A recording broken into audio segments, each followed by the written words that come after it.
Marcus Johnson sat in his corner office on the 40th floor, looking out at the city skyline through floor-to-ceiling windows. The view was breathtaking, but he barely noticed it anymore. 8 years ago, he had started TechFlow Solutions in his garage with nothing but a laptop and a dream. Now his company was worth over $2 billion, and he employed more than 15,000 people across 12 countries. The morning sun reflected off the glass buildings below as Marcus reviewed the final details of what could be the biggest deal of his career. Megacorp Industries wanted to partner with TechFlow to revolutionize their entire manufacturing process. The contract was worth $800 million over 5 years. More importantly, it would establish TechFlow as the leader in industrial automation technology. Marcus picked up his first phone, a sleek black device dedicated to his European operations. The screen showed 17 missed calls from his London office. Time zones were always a challenge when running a global company. He quickly returned the most urgent call, speaking with his team about a server issue in Germany. The problem was solved within minutes, thanks to the remote monitoring systems his company had developed. His second phone buzzed. This one handled Asian markets. His team in Tokyo was celebrating the successful launch of a new software platform that would help small businesses manage their supply chains more efficiently. Marcus smiled as he listened to their excitement. These were the moments that made all the hard work worthwhile. He was not just building a company, he was creating solutions that helped millions of people run their businesses better. The third phone was for domestic operations. His assistant Linda called to remind him about the upcoming board meeting next week. 3 new investors wanted to discuss expanding TechFlow into artificial intelligence research. Marcus had mixed feelings about taking on new investors. He preferred maintaining control over the company's direction, but growth required capital. Phone number 4 was his personal device, though the line between personal and professional had blurred years ago. His mother had sent a message asking if he would be able to visit this weekend. She still lived in the same neighborhood where he grew up, refusing to move despite his success. She said the community needed to see that dreams could come true with hard work and determination.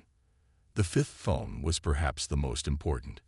It contained direct connections to his research and development teams around the world. This phone held the secrets to TechFlow's future innovations.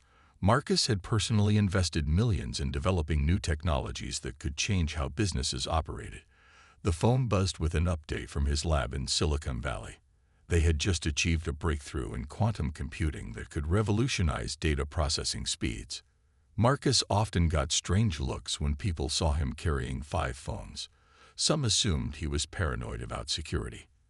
Others thought he was showing off his wealth. The truth was simpler. Each phone served a specific purpose in managing his vast business empire. He could have used just one device, but separation helped him focus on different aspects of his company without mixing urgent calls from Tokyo with routine messages from accounting. At 35 years old, Marcus was one of the youngest CEOs in the Fortune 500. More significantly, he was one of only 4 black CEOs in the entire list. This fact was not lost on him. Every decision he made, every public appearance, was scrutinized more carefully than his white counterparts. He carried the weight of representation alongside the responsibility of running a major corporation. The elevator chimed softly as Marcus made his way to the parking garage. Today he was driving himself to Megacorp Industries for their final negotiation meeting. Normally his driver would take him, but Marcus wanted to clear his head before the important discussion. He preferred driving when he needed to think through complex problems. His car, a modest hybrid sedan, surprised many people who expected a flashy sports car or luxury vehicle. Marcus believed in leading by example. TechFlow promoted sustainable business practices, so he drove an environmentally friendly car. Besides, he had learned that showing off wealth often made potential partners uncomfortable during negotiations. As he pulled out of the parking garage, Marcus felt confident about the upcoming meeting. He had prepared thoroughly, his team had developed impressive presentations, and Megacorp seemed genuinely interested in partnering with TechFlow. The 5 phones in his briefcase contained everything he needed to close this deal, and take his company to the next level. Marcus pulled into the Megacorp Industries parking lot at exactly 2 o'clock. The massive building stretched across several city blocks, with glass and steel reaching toward the cloudy sky. He had visited many corporate headquarters during his career, but Megacorp was impressive even by his standards. The company employed over 100,000 people worldwide and manufactured everything from cars to kitchen appliances. He grabbed his leather briefcase from the passenger seat, making sure all 5 phones were secure inside. The meeting was scheduled to last 3 hours, and he would likely need to check messages from his international teams during breaks. Marcus straightened his navy blue suit jacket and walked toward the main entrance with the confident stride of someone who belonged in any boardroom. The lobby was enormous, with marble floors that echoed every footstep. A giant sculpture made of twisted metal dominated the center of the space, representing innovation and progress according to a small plaque. Marcus approached the information desk where a young woman directed him toward the security checkpoint. He had been through similar procedures hundreds of times at different companies. The security area looked like an airport screening station. 2 guards stood behind a metal detector, while X-ray machines scanned bags and personal items. Marcus noticed that most visitors looked like typical business people, carrying laptops and phones. He joined the short line, pulling out his identification and business cards in preparation. When his turn arrived, Marcus smiled politely at the security guard. The man was middle-aged with graying hair and wore a uniform with a Megacorp badge. His nameplate read Dave Wilson. Marcus placed his briefcase on the conveyor belt and walked through the metal detector without any problems. The briefcase, however, caught Dave's attention immediately. Dave stared at the X-ray screen with a confused expression. Marcus watched as the guard called over his colleague to look at the display. They whispered to each other while pointing at the screen. Marcus realized they were looking at his 5 phones, which appeared as rectangular shapes on the monitor. "Sir, I need to search your bag," Dave announced loudly, loud enough that other visitors turned to look. Marcus nodded calmly and waited as Dave opened the briefcase. The guard's eyes widened when he saw the 5 phones neatly arranged in padded compartments alongside business documents and presentation materials. "Why do you have so many phones?" Dave asked suspiciously.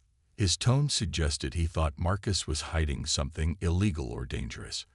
Marcus explained that he was a CEO running international operations and needed different devices for different time zones and business functions. Dave looked at him with obvious disbelief. "Nobody needs 5 phones for legitimate business," Dave said, picking up each device and examining it carefully. Marcus remained patient, understanding that security was important, but he noticed other visitors were not receiving such thorough searches. A white businessman had just passed through with multiple electronic devices without any questions. Marcus handed Dave his business card, which clearly showed his title as CEO of TechFlow Solutions. Dave glanced at it briefly, but seemed unimpressed. "Anyone can print business cards," he muttered. Marcus then offered to show his identification and corporate credentials, including a letter from Megacorp CEO Robert Sterling confirming their appointment. Dave barely looked at the documents. Instead, he called his supervisor over using his radio.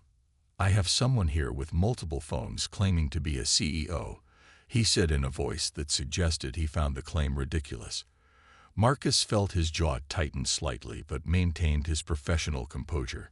He had dealt with similar situations before, though not usually this openly hostile. The supervisor arrived quickly, a woman in her 50s who introduced herself as Sarah Martinez. She looked at Marcus with the same suspicious expression as Dave. Together, they examined his phones again, turning them over and asking why he needed so many.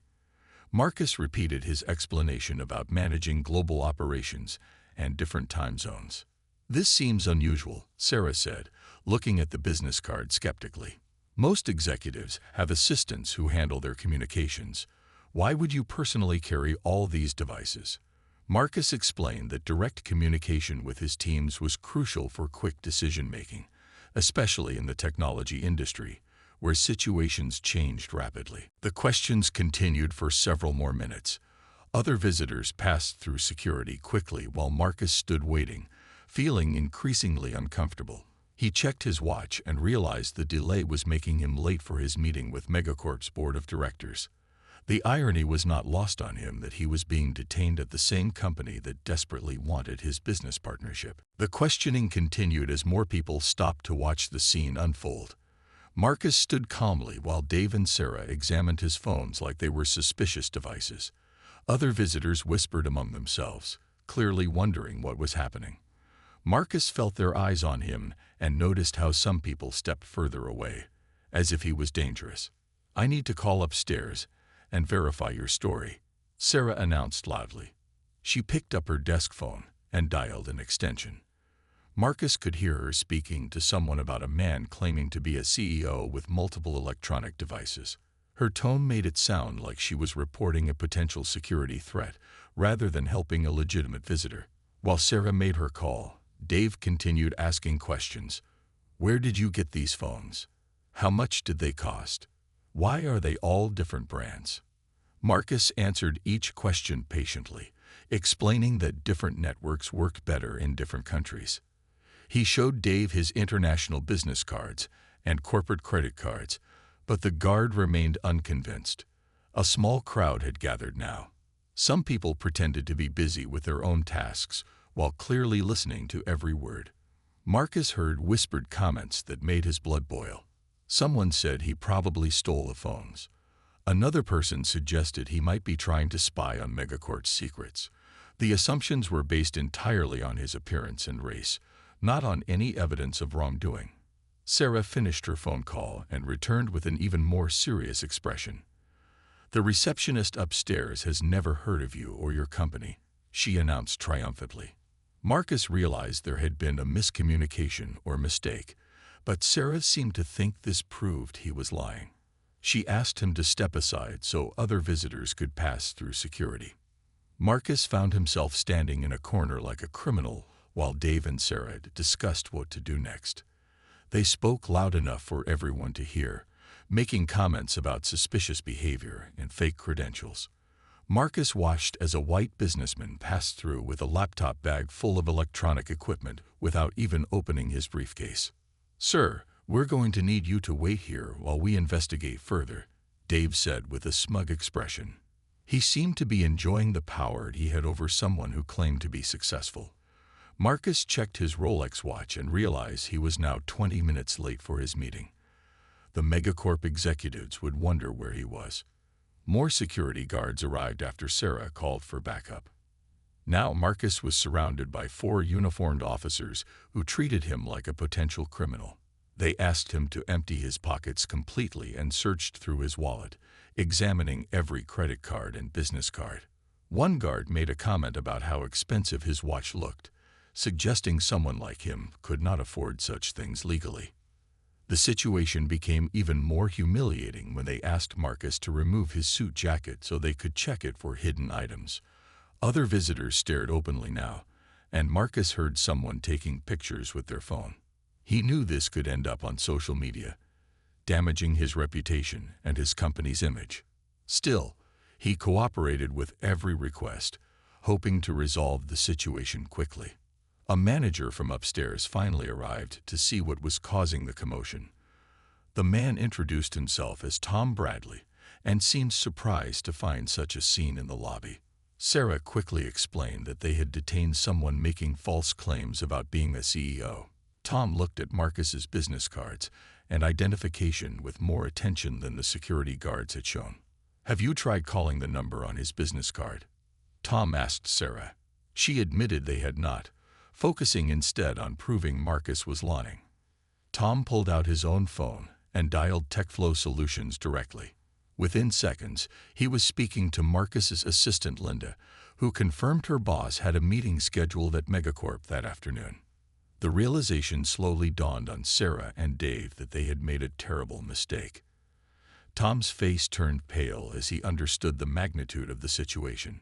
Marcus watched as the security guards exchanged nervous glances, finally beginning to grasp that they had humiliated one of the most important business leaders in the technology industry. The lobby fell silent except for the sound of Tom's phone call. Marcus stood quietly, maintaining his dignity despite the embarrassing ordeal. He thought about all the times he had faced similar prejudice throughout his career, but never quite this publicly or dramatically. The security guards who had been so confident moments earlier now looked uncomfortable and uncertain. The elevator doors opened with a soft ding, and out stepped Robert Sterling, the CEO of Megacorp Industries. His face was red with panic and embarrassment as he rushed toward the security checkpoint. Sterling was a tall man in his 60s with silver hair and an expensive gray suit. He moved faster than someone his age should, clearly desperate to reach the scene before more damage was done.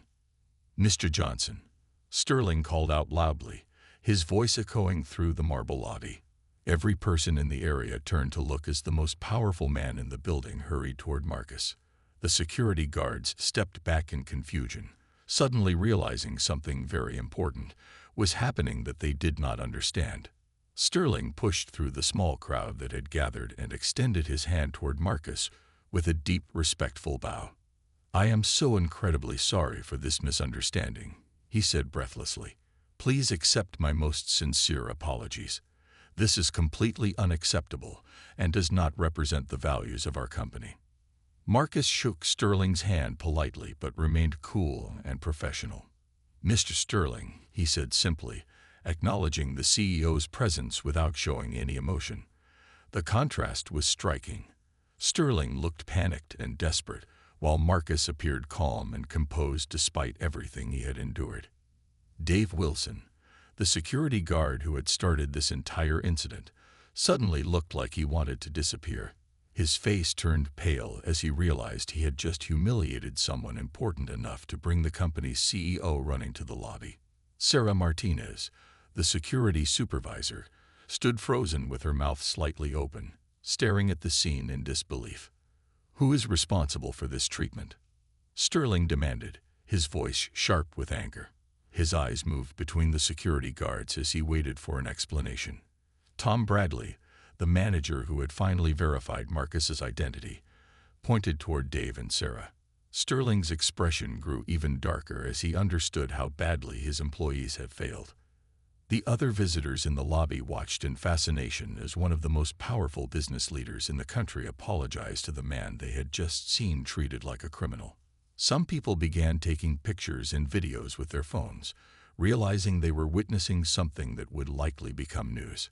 Marcus noticed the cameras but maintained his professional demeanor. "Mr. Johnson, please let me personally escort you to our boardroom," Sterling offered, gesturing toward the elevators. "Our entire executive team is waiting for you. I cannot express how sorry I am for this delay and the treatment you received from our security staff." Marcus looked at his expensive watch again. He was now over 30 minutes late for the meeting that was supposed to shape the future of both companies. The presentation materials in his briefcase contained innovations that could revolutionize Megacorp's manufacturing processes and save them millions of dollars annually. "I appreciate your apology, Mr. Sterling," Marcus replied calmly. "However, I need a moment to consider whether this is the right environment for our partnership discussions." His words were polite, but carried a clear message that the relationship between their companies had been fundamentally damaged by the incident. Sterling's face showed panic as he realized Marcus might walk away from the deal entirely. The partnership with TechFlow Solutions was crucial for Megacorp's future competitiveness. Without Marcus's innovative technology, they would fall behind their international competitors who were already implementing similar systems. Dave and Sarah stood nearby, watching their careers potentially crumble in real time. Other Megacorp employees had gathered to see what was happening, and word was spreading quickly through the building that their security team had seriously mistreated an important business partner. Marcus picked up his briefcase and straightened his tie, taking his time to collect his thoughts. The lobby remained unnaturally quiet as everyone waited to see what would happen next. Sterling fidgeted nervously, clearly wanting to say more but afraid of making the situation worse. "Mr. Sterling, I will call you later today to discuss how we should proceed," Marcus finally said. His tone was professional, but left no doubt that the scheduled meeting was not going to happen as planned. Sterling nodded quickly, accepting that he had no choice but to wait for Marcus's decision about their future business relationship. Marcus walked toward the exit with the same confident stride he had used when entering the building. But now everyone in the lobby watched him with respect and curiosity rather than suspicion. The security guards who had humiliated him stood in stunned silence, finally understanding the magnitude of their mistake and its potential consequences for their company. Robert Sterling did not waste any time. Within an hour of Marcus leaving Megacorp's building, he was on the phone making frantic calls. First, he fired Dave Wilson and Sarah Martinez immediately, not even waiting for them to finish their shifts. Then he called an emergency meeting with his entire executive team to discuss damage control strategies. Sterling paced around his corner office while speaking to his head of human resources. "I want a complete review of our security protocols," he demanded. "And I want diversity training implemented for every single employee who interacts with visitors. This cannot happen again." His assistant took notes furiously as he rattled off instructions. The CEO knew that word of the incident would spread quickly through the business community. Marcus Johnson was well respected in the technology industry, and humiliating him publicly could damage Megacorp's reputation permanently. Sterling had worked too hard building relationships with potential partners to let his security guards destroy everything in one afternoon. Sterling's phone rang constantly as news of the incident reached other executives and board members. Videos taken by visitors in the lobby were already appearing on social media platforms. The hashtag CEO Security Incident began trending as people shared their opinions about racial profiling in corporate America. Sterling watched the videos with growing horror as he saw how badly his company had treated Marcus. His marketing director burst into the office with a tablet showing the latest social media posts. "Sir, this is spreading faster than we can control it," she said breathlessly. "TechFlow Solutions is one of the most admired companies in the country. People are calling for boycotts of our products until we address this properly." Sterling made the decision to fly to Marcus's headquarters personally. He canceled all his meetings for the rest of the week and had his private jet prepared for departure. His legal team advised him to be careful about admitting fault, but Sterling knew that legal technicalities would not repair the relationship with Marcus or restore Megacorp's reputation. Before leaving, Sterling recorded a video message for all Megacorp employees. In it, he apologized for the incident and announced new policies to prevent similar situations in the future. He also promised that any employee who engaged in discriminatory behavior would be terminated immediately. The video was distributed to all 100,000 Megacorp employees worldwide. Sterling arrived at TechFlow's headquarters in California that evening. The building was modern and impressive, with solar panels covering the roof and electric vehicle charging stations in the parking lot. Everything about the facility reflected the innovative and environmentally conscious values that had made TechFlow so successful. He waited in the lobby for over an hour before Marcus agreed to see him. During that time, Sterling observed how TechFlow employees moved through the space with energy and purpose. The diverse workforce included people from many different backgrounds, all working together toward common goals. It was a stark contrast to Megacorp's more traditional corporate culture. When Marcus finally appeared, he was flanked by his legal team and his chief operating officer. Sterling stood up immediately and again offered a sincere apology. Marcus listened politely, but his expression remained neutral. "Mr. Sterling, I appreciate you coming here personally," Marcus said. "However, I need more than apologies to consider continuing our business discussions." Sterling had prepared a comprehensive proposal to make amends. He offered to donate $10 million to organizations fighting racial discrimination, implement mandatory bias training for all employees, and hire a diversity consultant to review Megacorp's policies. Marcus listened to each offer without commenting. "These are positive steps," Marcus finally said. "But the damage to the relationship goes beyond what happened today. Your company's culture allowed this incident to occur. Real change takes time and commitment, not just money and training programs. Sterling realized that rebuilding trust would be much more difficult than he had hoped. The meeting ended without any resolution. Marcus said he would consider Sterling's proposals, but made no promises about the future partnership. Sterling flew back to his headquarters that night knowing that losing TechFlow could cost Megacorp hundreds of millions in lost revenue and competitive advantage. Marcus returned to his office after the meeting with Sterling feeling frustrated and disappointed. He had genuinely wanted the partnership with Megacorp to succeed, not just for the financial benefits, but because their manufacturing capabilities could help TechFlow reach new markets. However, the incident at their security checkpoint revealed deeper problems with their corporate culture. That evening, Marcus called a meeting with his Chief Technology Officer, Jennifer Chen, and his Corporate Development Director, Michael Torres.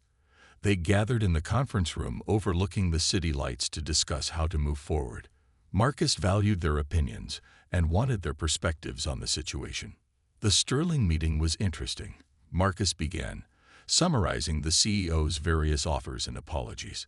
But I keep thinking about the bigger picture. How did their security guards feel so comfortable treating a visitor that way? What does that say about Megacorp as a company? Jennifer pulled up some files on her laptop. I've been looking into Megacorp's operations while you were in the meeting, she said. Did you know they rely heavily on CloudVault technologies for all their data management and cybersecurity? They've been using CloudVault services for over 3 years now. Marcus was familiar with CloudVault, but had not connected them to Megacorp before.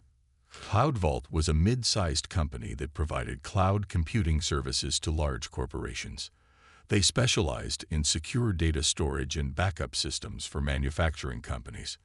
Marcus knew they had a good reputation in the industry.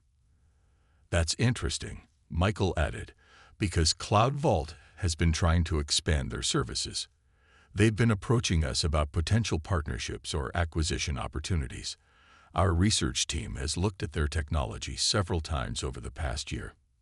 Jennifer clicked through several screens on her laptop, showing corporate structure charts and financial data. Actually, there's something else you should know. I was reviewing our subsidiary companies for a different project last week.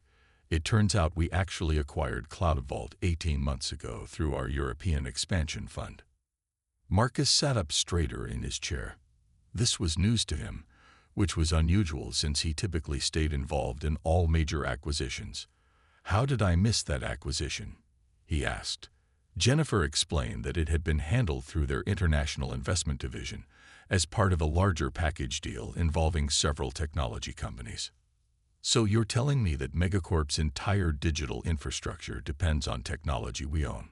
Marcus asked slowly, the implications becoming clear.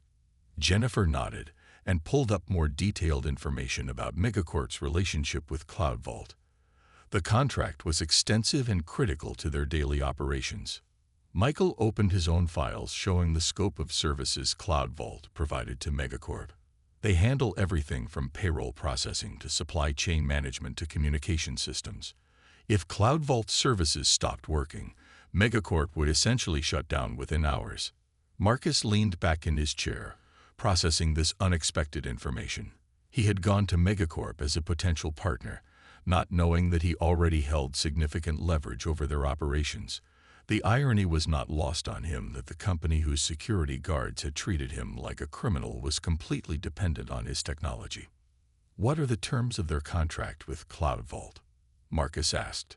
Jennifer found the relevant documents and read through the key points. The contract could be terminated with 30 days' notice for any reason, though CloudVault could end it immediately if the client violated certain terms or failed to maintain proper security standards. There's also an interesting clause about corporate conduct and values alignment, Jennifer noted. CloudVault reserves the right to terminate contracts with companies whose actions conflict with their stated values of diversity and inclusion. That clause was added to all contracts about 6 months ago. Marcus smiled for the first time since leaving Megacorp earlier that day. He had not planned to use business leverage to address the discrimination he faced, But the situation had presented an unexpected opportunity. The same company that had humiliated him was now completely vulnerable to his decisions about their technology services. I want you to prepare a full analysis of Megacorp's dependence on Cloud Vault services, Marcus instructed his team. I also want legal to review our options under the current contract terms. Tomorrow morning, we're going to have a very different kind of conversation with Mr. Sterling. Jennifer and Michael exchanged glances, recognizing the strategic implications of this discovery. They began gathering the necessary documents and data to support whatever decision Marcus would make about Megacorp's future access to their critical technology services. Jennifer and Michael exchanged glances, recognizing the strategic implications of this discovery. They began gathering the necessary documents and data to support whatever decision Marcus would make about Megacorp's future access to their critical technology services. Marcus arrived at his office early the next morning, his mind already focused on the task ahead. He had spent most of the night thinking about the discovery that Megacorp depended entirely on technology his company controlled. This was not just a business opportunity, but a chance to send a powerful message about respect and dignity in corporate America. His first call was to the TechFlow Board of Directors. Marcus scheduled an emergency video conference for 9 o'clock, giving himself enough time to prepare his presentation. He knew the board would want to understand both the business and ethical implications of any actions he planned to take against Megacorp. At exactly 9 o'clock, Marcus connected with all 12 board members from around the world. The faces on his screen included former CEOs, technology experts, and business leaders who had guided TechFlow through its rapid growth. Marcus had carefully selected board members who shared his values about corporate responsibility and ethical business practices. Good morning, everyone, Marcus began. I'm calling this emergency meeting to discuss a situation that affects both our business interests and our company values. He then described the incident at Megacorp's security checkpoint in detail, showing the board some of the social media videos that had captured parts of the humiliation. The board members listened with growing anger and disgust. Sarah Kim, a former federal judge who served as the board's ethics advisor, spoke first. This kind of treatment is completely unacceptable in any professional environment, she said firmly. What are our options for responding to this discrimination? Marcus then revealed the connection between Megacorp and Cloud Vault, explaining how the manufacturing giant depended on TechFlow's technology services. He shared the contract details and the clause about corporate values alignment that could justify immediate termination of services. David Martinez, TechFlow's lead investor, leaned forward on his screen. So we have the power to shut down their entire operation? He asked. Marcus confirmed that Cloud Vault services were so integrated into Megacorp systems that losing them would cripple the company within hours. The board spent 40 minutes discussing the situation from every angle. Some members worried about the legal implications of terminating a major contract over a security incident. Others argued that taking strong action would send an important message to the business community about the consequences of discrimination. Dr. Angela Washington, a former university president who specialized in organizational behavior, offered a different perspective. This isn't just about punishment, she said. It's about using our influence to create positive change. We have an opportunity to show that successful companies can and should stand up for their values. After thorough discussion, the board voted unanimously to support whatever action Marcus decided to take. They authorized him to terminate Megacorp's contract with Cloud Vault if he felt it was necessary to uphold TechFlow's values and send a message about workplace discrimination. With the board's support secured, Marcus called his legal team into the conference room. He wanted to make sure any actions they took would be legally sound and properly documented. The lawyers reviewed the Cloud Vault contract carefully and confirmed that the values alignment clause provided clear grounds for termination. Marcus then met with Jennifer Chen and the Cloud Vault management team via video conference. He explained the situation and his concerns about continuing to serve a client whose behavior conflicted with their company values. The Cloud Vault executives were shocked to learn about the incident, but immediately supported Marcus's decision. We built Cloud Vault to serve companies that share our commitment to treating all people with respect, said Cloud Vault's CEO. If Megacorp cannot meet that basic standard, then they are not the right client for us. The team began preparing termination notices and planning the technical process of disconnecting Megacorp's access to their services. Marcus spent the rest of the morning reviewing the termination procedures with his technical team. They would need to provide Megacorp with access to retrieve their data, but all active services would stop immediately. The shutdown would be swift and comprehensive, affecting everything from email systems to manufacturing equipment. At 2 o'clock that afternoon, Marcus personally called Robert Sterling to inform him of the decision. He wanted Sterling to hear the news directly from him, rather than discovering it when their systems started failing.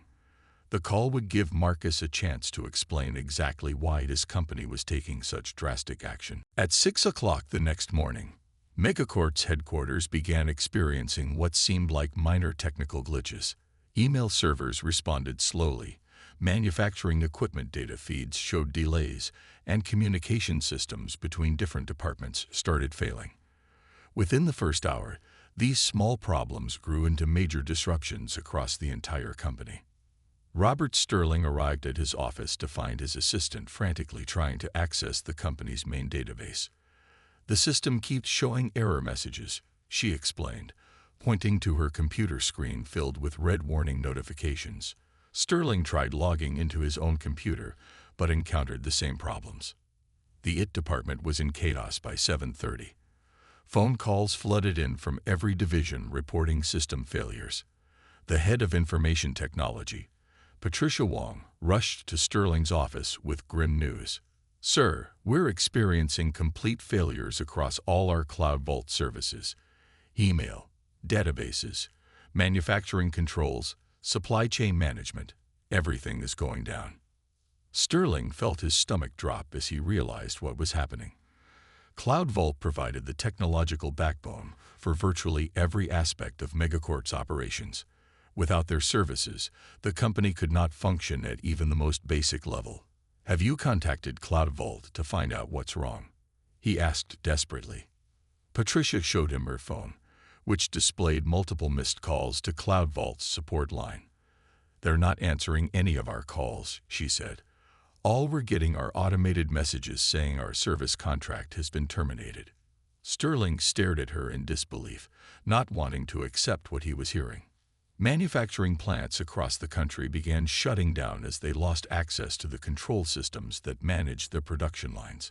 Workers stood idle as assembly lines stopped moving and robotic equipment went offline. Plant managers called headquarters seeking instructions but could not reach anyone because the communication systems were down.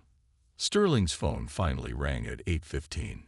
He grabbed it immediately, hoping it was Cloud Vault calling to explain the service interruption.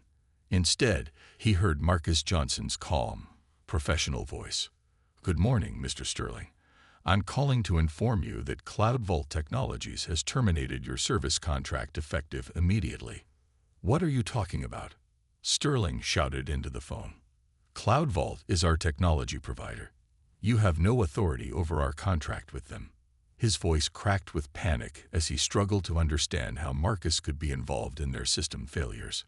Marcus explained the situation clearly and patiently. Cloud Vault was a subsidiary of TechFlow Solutions, acquired 18 months earlier through their European expansion fund. The contract Megacorp signed included clauses about values alignment and corporate conduct that justified immediate termination for discriminatory behavior. Sterling was speechless as the full implications hit him.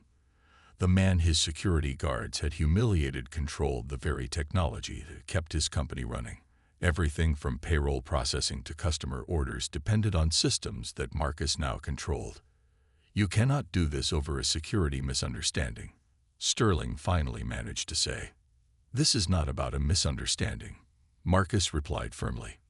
"This is about your company's culture and values. The way your employees treated me reflects deeper problems that we cannot support through our business relationships." He explained that TechFlow's board had voted unanimously to terminate the contract based on Megacorp's discriminatory actions. By 9 o'clock, News of Megacorp's system failures had spread to their suppliers and customers. Stock traders noticed the company's inability to communicate with partners and began selling shares rapidly. The stock price dropped 15% in the first hour of trading as investors realized the scope of the operational crisis. Sterling called an emergency board meeting, but struggled to convene all the directors because the company's teleconferencing systems were down. Those who could gather in person listened in shock as Sterling explained how the security incident had led to the complete shutdown of their technology infrastructure. The financial impact was immediate and devastating. Every hour of downtime cost Megacorp approximately $12 million in lost production, missed orders, and operational disruption. Their suppliers could not receive orders, customers could not track shipments, and employees could not access basic tools like email or employee databases. Patricia Wong estimated it would take at least 2 weeks to transition to alternative technology providers, assuming they could find companies capable of handling Megacorp's complex requirements. During that time, the company would essentially be paralyzed, unable to operate at anything close to normal capacity. Sterling sat in his darkened office, his computer screen blank, and his phone showing missed calls from angry board members and panicked customers. He finally understood the true cost of the discrimination is security. 3 days after the shutdown began, Robert Sterling swallowed his pride and made the most important phone call of his career. He contacted Marcus Johnson and requested an urgent meeting to discuss restoring Megacorp's technology services. The 3 days without Cloud Vault had cost his company over $800 million in lost revenue and damaged relationships with customers and suppliers. Sterling arrived at TechFlow's headquarters with his entire executive team, including the heads of human resources, legal, operations, and finance. They came prepared to accept whatever terms Marcus demanded in exchange for restoring their vital technology services. Sterling had learned that pleading and bargaining from a position of weakness was his only option. Marcus met them in TechFlow's main conference room, a bright space with floor-to-ceiling windows overlooking Silicon Valley. He was accompanied by his senior leadership team and legal advisors. The contrast between the two groups was striking. Marcus's team appeared calm and confident, while Sterling's executives looked exhausted and desperate. "Mr. Sterling," Marcus began, his voice professional but firm. "Before we discuss restoring your technology services, I want to make sure you understand why we took this action. This was not a business decision based on profit or competition. This was a values decision based on how your company treats people." Sterling nodded quickly, eager to show he understood the severity of the situation. "Mr. Johnson, I take full responsibility for what happened at our security checkpoint. The behavior of our guards was completely unacceptable and does not represent our company's values or my personal beliefs." Marcus appreciated the acknowledgement but needed more than words. "Apologies are important, but actions matter more. If we restore your services, I need concrete commitments that this type of discrimination will never happen again at Megacorp. I'm talking about fundamental changes to your company culture, not just policy adjustments." Over the next 4 hours, Marcus and Sterling negotiated a comprehensive agreement that went far beyond simply restoring technology services. Megacorp committed to implementing sweeping changes to their hiring practices, employee training, and corporate governance structure to ensure equal treatment for all visitors and employees. The agreement included several specific requirements. Megacorp would hire a chief diversity officer reporting directly to Sterling, implement quarterly bias training for all employees, establish an anonymous reporting system for discrimination incidents, and undergo annual third-party reviews of their workplace culture. Additionally, Megacorp agreed to partner with minority-owned businesses for at least 30% of their supplier contracts and establish a $50 million scholarship fund for underrepresented students in technology and engineering fields. These commitments would be legally binding and subject to regular monitoring. Sterling accepted every condition without hesitation. The cost of these programs was insignificant compared to the financial devastation his company had suffered during the 3-day shutdown.